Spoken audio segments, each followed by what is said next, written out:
스루프타임즈 2023년 1월 5일자를 진행하도록 하겠습니다.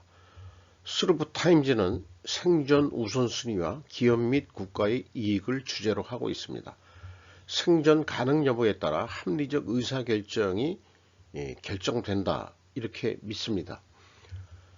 내용이 좋았다고 생각하시면 구독, 좋아요 부탁드리고 1.5 배속을 보시기 바랍니다. 정의선의 격식 파괴 신년에 물 고이면 썩는다. 변화통의 도약. 조선비즈 고성민 기자의 보도 내용입니다. 이 신년 격식 파괴 신년회를 다른 데도 아닌 연구개발 남양연구소에서 열렸다는 것이 좀 이색적이라고 할 수 있겠습니다. 모든 기업 총수들이 도전과 변화 이런 거는 매년 써먹는 레파토리라고 생각은 듭니다만은 2023년 슬로건을 도전을 통한 신뢰, 변화를 통한 도약, 이렇게 두 가지로 압축해서 소개를 했네요.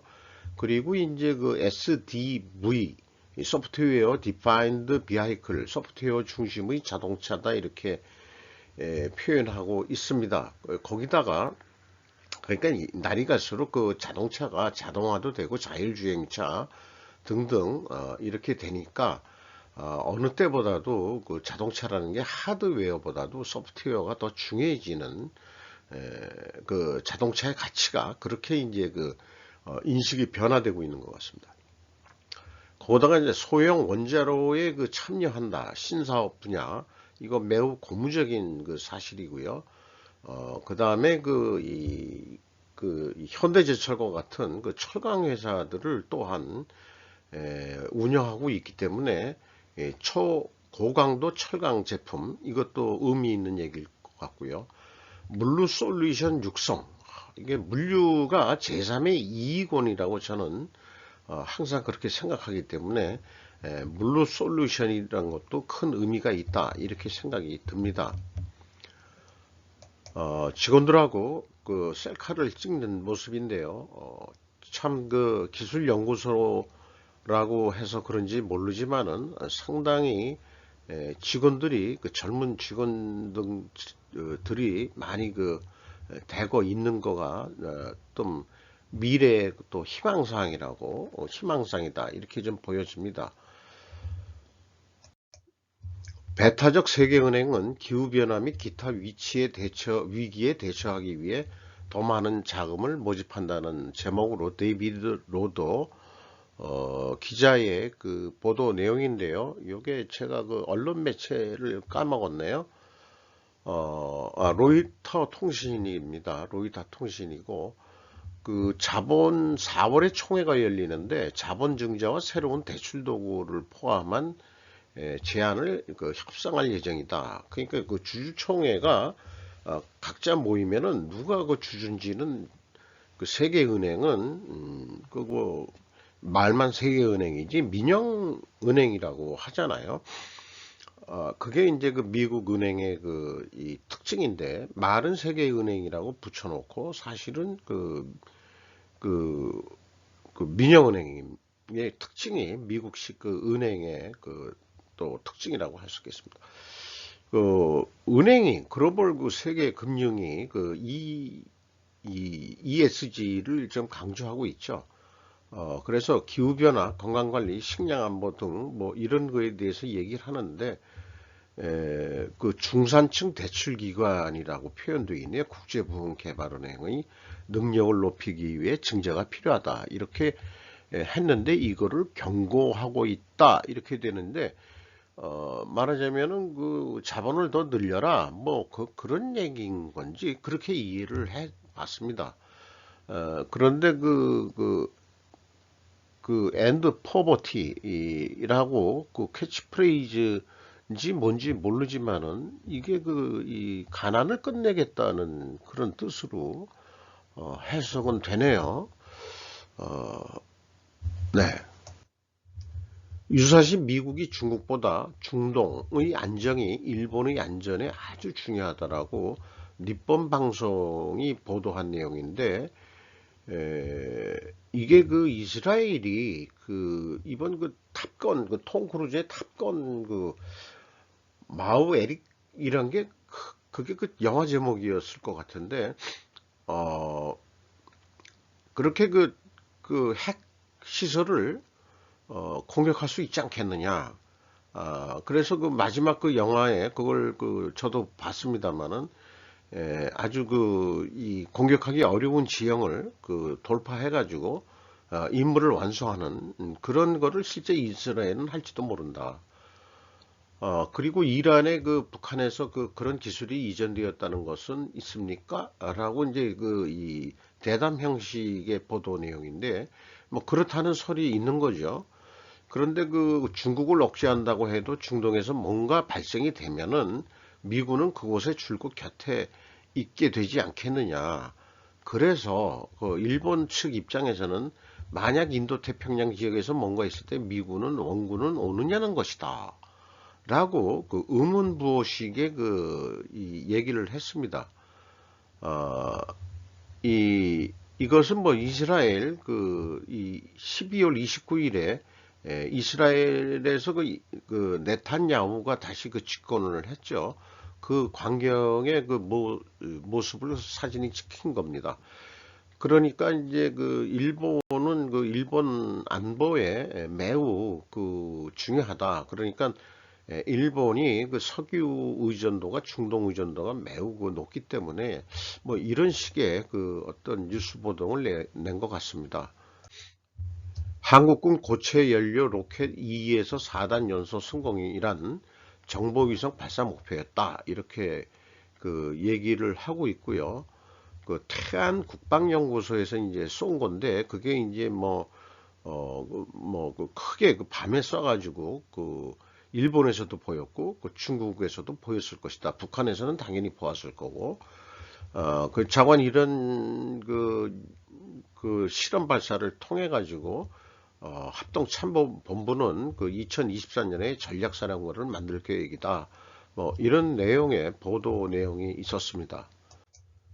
한국 문재인 전 대통령의 실수인지 비우는 김정은, JB 프레스라고 니시무라 기니치라는 그 전문가의 보도 내용인데 그 북한의 그 무인기가 그 드론이 날라온 거에 대해서 무려 8개의 그 이유를 어, 소개를 했어요. 우리나라 뉴스에서 이런 식으로 정리한 뉴스를 보지 못했습니다. 그 나름대로 이렇게 그 깊은 연구 같은 식의 어떤 이런 그 기사를 써낼 보도할 수 있는 우리나라 그 언론 매체는 없을까 하는 아쉬움이 좀 남는 그런 내용이에요. 그리고 또 수도상공을 비행하고 버린 것은 대응의 어려움을 나타내고 있다. 또 이렇게 표현하고 있고, 그 다음에 그 한 대도 격추되지 않고 귀환해가지고 정보 수집 활동은 효과점이 증명됐다라고도 얘기하고 있습니다. 한국 방공부대는 완전한 실수이다. 이 원인을 얘기하는데 2018년 남북합의에 의한 군사합의, 9.19 합의라고 되어 있죠. 일체의 적대 행위를 전면 중단하겠다. 이래 가지고 그 방위가 그 뻥 뚫린 그런 상황에 대해서 한국 국민으로서 당황스럽지 않을 수 없습니다. 강화도 전면에 한국의 주목을 끄는 서울 방면 한 대의 움직임을 음닉하고 주목을 받지 못하게 하도록 했다. 이런 것도 전술로 이렇게 나왔었다는 얘기죠. 이렇게 그 분석을 할 수 있다는 게 그 외국에 있으면서 이 바다 건너에 있는 사람이 이렇게 자세하게 어떻게 기사를 써낼 수 있을까? 참 그 경각심이 일어납니다. 참 한국 언론 그 뉴스 그 기자들의 어떤 안보 전문 기자라든지 이런 사람들이 좀 심도 있는 뉴스를 그런 뉴스를 국내 언론에서 좀 볼 수 없었을까 하는 아쉬움이 남습니다. 그 그림까지 그 우리나라에서 그 퍼간 것 같긴 한데 서울까지 들어와 가지고 아마 그 용산 그 대통령실까지 말하자면 찍어 간 거로 이렇게 보는데 매우 당황스러운 얘기죠. 참 문제가 많습니다. 한국 이유는 북한의 무인기 침입 이후 군사협정을 종료할 것이라고 경고. 로이터 신년이 기자의 보도 내용인데요. 집무실이 최근 북한의 무인기의 침입의 긴장 속에 밝혔다. 그는 비록 그것이 위험의 고조를 의미할지라도 보복에 대비할 것을 군부에 촉구했다. 그러니까 이번 사건을 기구로 해서 국방부를 완전히 군수 통수권자로서 지배력 내지 지도력을 확보해야 될 것이라고 이렇게 봅니다. 국방부가 여러 가지 예산을 들여가지고 레이저 무기의 신호 교란기와 같은 기술에 사용할 계획이라고 또 발표했고, 또 전략사령부도 만들겠다, 이런 식으로 했다니까, 사실 우리나라 이 방위가 좀 더 주도 면밀하게, 이스라엘의 무인기 드론 기술이 매우 좋다고 그러는데, 이스라엘하고도 전략적으로 저는 뭔가 맺어져 가지고 우리 무인 드론, 일본에서 싫어하는 표현이지만 가미가제 드론 같은 거라도 우리도 있어야 된다, 이렇게 생각이 듭니다. GS 칼텍스 재고자산 8조 사상 최대. 이곳은 GS 칼텍스를 분석을 해서 자세하게 소개를 해 드렸습니다. 새로운 권력체계의 등장, 중국 정치의 먹구름이 몰려온다는 제목하에 유명 유튜버인 3프로TV라는 게 있는데, 거기에 조영남이라는 중국 전문가가 나와가지고 쭉 설명을 했는데, 20차 당대회의 특징, 공산당 20차 당대회의 특징, 이렇게 해서 쭉 설명을 전문가답게 얘기를 했는데, 또 권력 운영 방식에 대해서 집단 지도 방식은 사실은 유지하는데 집단 승계 규범에 파괴됐다. 이게 이제 시진핑이 세 번째 연임을 하면서 이런 거지만은 세대 교체들은 좀 돼가고 있다는 거를 좀 설명을 하고 있습니다. 그런데 말하는 어투를 딱 보면 우리는 알잖아요. 글로만 이렇게 쓴 거하고 말하는 어투가, 제목은 좀 비판적으로 써놨는데, 이 설명자가 나와서 중국 전문가라고 조영남 교수라고 그러는데, 이게 완전히 찬양같이 들려요. 중국 체제를 찬양하는 식으로 제 귀에는 들립니다. 당대회 인선에 대해서도 소개를 하면서 기술관료 출신 지도자의 부상을 얘기하면서, 또 시진핑 자체도 이공대 출신이고 해가지고 마치 이 친구 생긴 게 꼿꼿 친중하게 생겼어요. 보면은 과연 나와가지고 중국 체제를 아주 객관적으로 비판한 건지 아니면 찬양하러 나온 건지 의도를 전혀 알 수가 없습니다. 그리고 이 기술 관료들이 대거 포진했기 때문에 나중에 중국의 미래를 박다는 식으로 얘기를 하고 있는데, 물론 기술 관료들도 많이 필요하긴 하겠죠. 우리나라도 그렇고, 또 그렇지만은 요거는 제 생각인데, 기술 관료 출신 지도자가 많다고 미국과의 기술 전쟁에서 이길 수 있을까? 미국은 그런 사람 없는 줄 아냐? 이게 나와가지고 중국에 대해서 20몇 년 동안 연구를 했다고 해서 전문가로 돼 있는 모양인데, 참 이상합니다. 색깔이 영 이상해요. 용접도 스스로 조선업 스마트 기술로 초격차 시킨다. 조선 3사 2017년 이후 연구 개발에 2조 투자. 한숙련 노동자 빈자리 생산 자동화로 보완한다. 이 자동 용접기 사진이고요. 요거는 현대 상호중공업의 라인 용접기, 라인 웰더라고 되어 있는데 이런 그 자동화로 해가지고 중국의 이 덤핑 수주에 대항하는 그런 내용들을 그 뉴스 보도를 했네요. 대우조선이 개발한 조선소형 생산 자동화 설비들이라고 해서 또 이렇게 사진을 찍어서 소개를 하고 있습니다. 왼쪽은 선수 선미의 곡선형 블록 제작에 쓰이는 열간 가공 로봇 곡누리 라는 거고요. 이건 모양이네. 이렇게 곡선이 되어 있는 거를 열간 가공한다 그렇고, 오른쪽은 좁은 공간의 용접에 투입되는 로봇 캐디, 좁은 공간에 또 이렇게 들어간다. 이런 것은 고무적인 얘기라고 할 수 있겠습니다. 그리고 현대상호중공업 영암조사선에 적치된 부재의 공정관리를 위해 인쇄된 어떤 그 자동화, 말하자면 그 카드, 작업 순서, 뭐 이런 거를 AR 센싱 기술이라고 이렇게 좀 소개를 하고 있네요. 공정관리도 상당히 자동화가 많이 진척이 됐다. 관련해서 삼성중공업 바다위 원전 개발 속도 낸다. 더 팩트 김태현 기자의 보도 내용인데요. 그 원자력 발전 설비 부유체라는 것이 CMSR 파워 바지, 그러니까 S자 들어가는 것은 이제 아마 스몰이라는 게 이제 분명히 그런 내용일 겁니다.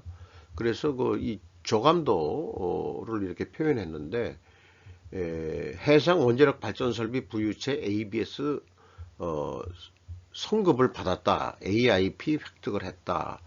100메가와트급 소형 용융염 원자로 최대 8기 탑재 가능하다.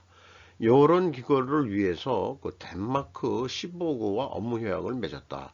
근데 이런 기술들이 유럽은 산업이 많이 퇴화됐다고 해서 기술까지 퇴화된 건 아니고 기술을 팔아먹는 그런 거로 되어 있는 거죠. 역시 먼저 산업화됐던 유럽이 공장은 중국이나 이제 한국이나 이렇게 고생해서 하드웨어 만드는 거는 그렇게 다른 나라한테 넘어가더라도 산업이 핵심 기술이라든지 또 반도체 장비도 결국 네덜란드의 ASMR인가 ML인가 그런 데서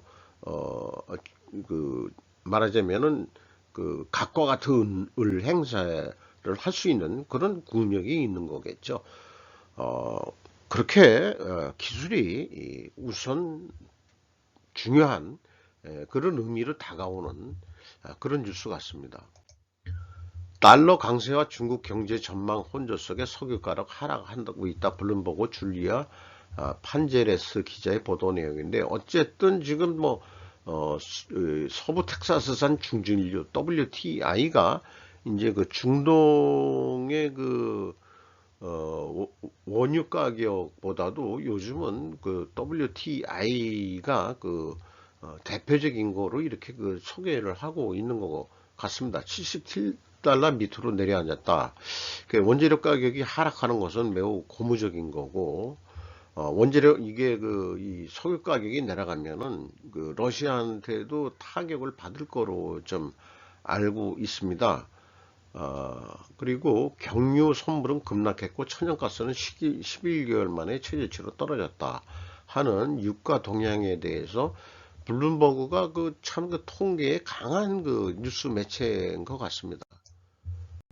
국내 업체의 몰락이 끊이지 않는 근본 원인, 젊은 취업자가 100만 명 이상 감소, 주력은 고령자와 외국인이 지금 일본의 현실이다.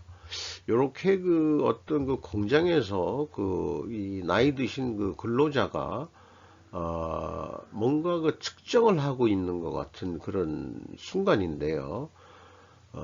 지금 일본이 지금부터 인구 감소를 아주 극명 체감하고 있다 이런 얘기고, 제조업체에서 구성을 해가지고 해설을 하는 내용이다 이런 얘기고요. 초고령화가 진행되는 업체 직원 뭐 이런 얘기도 있고요. 방위비가 늘고 중요성이 높아지긴 했지만 한층 심각해지는 것은 결국 자위대 대원이 부족 문제다. 커리어라고 일본의 현재 그 방위력 증강이 쭉 추진을 하고 있습니다만은 결국 군인이 없다. 이게 이제 문제인 거죠. 그래서 우리나라도 이제 그 젊은 세대들이 줄어서 우리 그 육군 국력이 보통 70만 명 유지했었다는데 이게 아무래도 크게 줄면은 향후 지상전이 그 마지막 중요한 게 이 지상전인데 이 지상전 군인들을 육군을 어떻게 유지를 할 수 있을 거냐.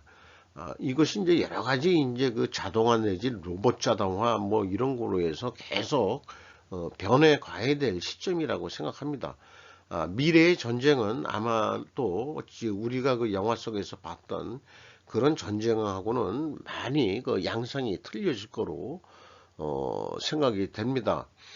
아마 우리가 영화를 봐서 터미네이터 같은 거 그런 식으로 로봇 군인들도 뭐 생길 수 있는 거 아닐까 뭐 그런 식으로 이제 말하자면은 미래를 준비해 나가야 되는 그런 느낌을 받는 보도 내용이었습니다.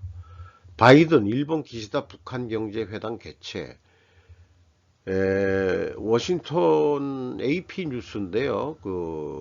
이 조 바이든 미국 대통령하고 이 기시다 후미오 일본 총리를 1월 말에 백악관에서 만날 예정이다 이런 얘기거든요.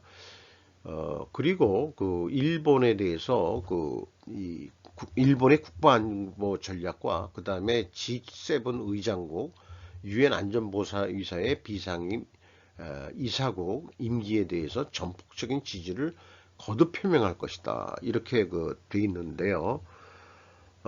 그리고 역시 만나가지고 북한의 또 다른 핵실험 가능성에 대해서 또 이렇게 대응하는 그런 논의가 포함될 것이다 라고 보도를 했습니다. 이 보도 내용을 보면서 뭔가 한미일 간의 외교 관계에 우리나라가 이니시어티브를 좀 뺏기고 있는 것 같다. 그러니까는 뭐 핵 운운한 윤 대통령이 입이 싸다고 제가 얘기를 했는데 다음번에 얘기하는 이용호 숙청설 같은 경우에는 너무 신중하고 쓸데없이 신중하고 그런 거에 대해서는 또 입이 싼 게 좀 아직까지 이 경륜이 좀 부족해서 그런가 윤 대통령이 제가 그런 얘기 나오니까 이렇게 일본 수상을 초청해서라도 미일 간에 그렇게 이 정상회담을 연대는 것이 뭔가 찜찜해요. 뭔가 한미일 동북아 정세에 뭔가 끌려다니는 것 같은 그런 기분. 영 기분이 안 좋습니다. 뭔가 우리가 이니시어티브를 좀 가져갈 수 있는 그런 획기적인 외교 전략이 좀 필요하지 않을까. 그게 뭔지는 저는 잘 모르겠습니다만 일본 언론 매체보다 느린 한국 국정원이라고 제가 제목을 붙여봤습니다. 사실은 알고 있었다고 생각은 하고 싶어요. 그런데 보도되기 전에는 모르는 거니까. 그런데 일 매체 인용을 해서 우리나라 동아일보도 북리용호 전 외무상 작년 처형된 듯 이제 이렇게 보도 내용이 왔고 요미우리 신문은 어디를 통해서 했냐 그러면은 뭔가 복수의 일본 아니 저 북한 어떤 이 통로가 있는 모양이에요. 이렇게 돼 있고요. 숙청 시기는 지난해 여름과 가을 사이라고 했다. 그러면은 우리나라 대선이 있던 시기에 비슷하죠. 그래 태영호 이 탈북한 외교관 출신 국회 의원이 된 사람인데 리용호와 그의 동료들이 처형됐다면 김정은 정권 내에서 협상파의 입지가 더욱 좁아졌다는 의미다. 그러니까 이런 걸 감안해서 그 대북 전략을 남한이 잘 짜야 된다 이런 얘기들이 나오고 있는데 협상파가 숙성됐다는 얘기는 이제 이런 대화 없다. 이제 말은 힘 대 힘으로 싸우는 거다. 이런 식으로 그 북한의 김정은이가 가려는 건가? 이렇게 또 생각을 해보게 됩니다. 그래서 그 태영호 씨는 옛 동료 리용호의 처형설의 사실이라면 북 엘리트층 더는 김정은과 갈 수 없을 것. 이렇게 조선 비즈 민영빈 기자의 제목으로 나왔고요. 그 다음에 국정원 북 리용호 숙청 확인, 처형 여부는 확인 안 돼. 이렇게 또 나왔습니다. 북한에서는 좀 보기 드문 그 살찐 그런 사람이네요. 이 북한 사람 같이 보이질 않습니다. 뭐 남한 사람 같이 보여요. 잘 먹어서 김정은이만큼 살이 통통하게 찐 사람인데 처형 당했는지는 몰라도 자관 숙청 당했다 그런 얘기가 되겠습니다. 이상 1월 5일 스루프 타임즈 국익이라는 차원에서 한번 눈여겨볼 수 있는 기사들을 모아봤다고 생각을 합니다. 이상 마치도록 하겠습니다.